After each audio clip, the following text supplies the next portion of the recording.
Welcome folks, I am Jaby Koay. It is early in the morning and the Toy Story 4 official trailer just dropped. Let's check this out, here we go. Everyone, Bonnie made a friend in class. Oh, she's already making friends. No, she literally made a new friend. I want you to meet Forky. Hi. Hello. Hi. He's a spook. Yes, yeah, I know. Forky is the most important toy to Bonnie right now. We all have to make sure nothing happens to him. Woody, we have a situation. I am not a toy. I was made for soup, salad, maybe chili, and then the trash.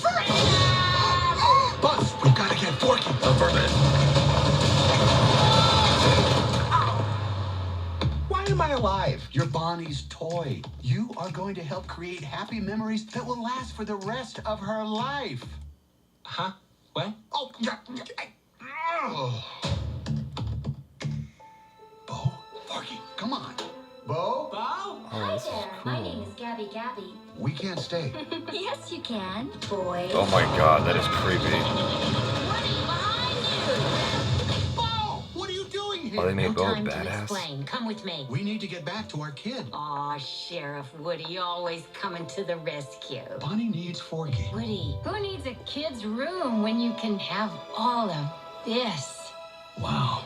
Woody, aren't we going to Bonnie? We have to find them. What do we do, Buzz? What would Woody do? Jump out of a moving vehicle? Let's go. Yeah, you gotta go. This is cool because it harkens back to the first Toy Story. Handled this lost toy life better than I could. Open your eyes, Woody. There's plenty of kids out there. Sometimes change can be good. You can't teach this old toy new tricks. You'd be surprised. Bonnie? We're going home, Forky.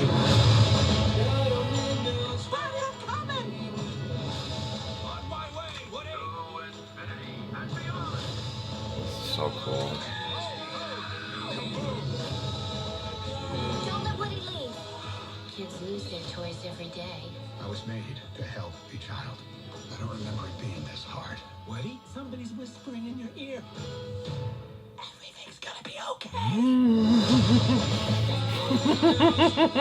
I really dig this a lot because it takes me back to the first two Toy Story films, which I liked a lot. Obviously, the classics in my opinion. The first one, you have that separation of Woody from the gang with Buzz, where he's trying to get Buzz back home, and here he's trying to get the spork back home. So you've got that aspect that calls back to the first film, right?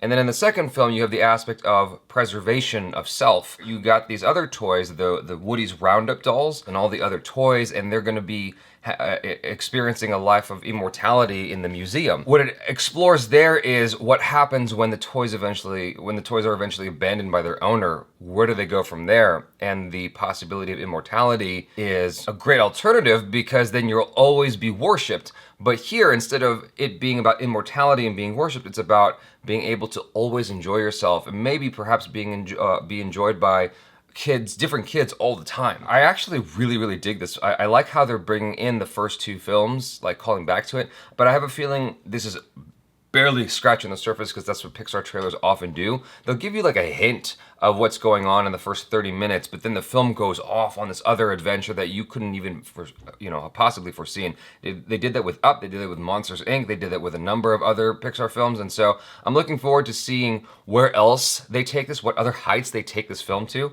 But so far, that first act that they're advertising to us, I'm very excited by. And they didn't show us, Key and Peele here at all, their personalities. That's obviously a factor here as well, and I'm looking forward to everything that they're gonna show us here. It's gonna be a blast. There's gonna be an emotional aspect to this as well, obviously it being Pixar and it being Toy Story, of them having to part ways with Bonnie potentially. That's gonna be the dilemma at the end of the day is, do they choose themselves and their own preservation of being able to be enjoyed by other people at that theme park, or are they gonna choose to stay with Bonnie and continue to be enjoyed by her until her ability to enjoy them just completely runs out. I predict they're gonna go back to Bonnie at the end and they're not gonna stay with the theme park. I predict that there's going to be a villain that shows up at the theme park that hasn't been revealed yet. Who knows who it'll be? So far, it looks really exciting and I'm definitely happy. I'm happy. So, there it is.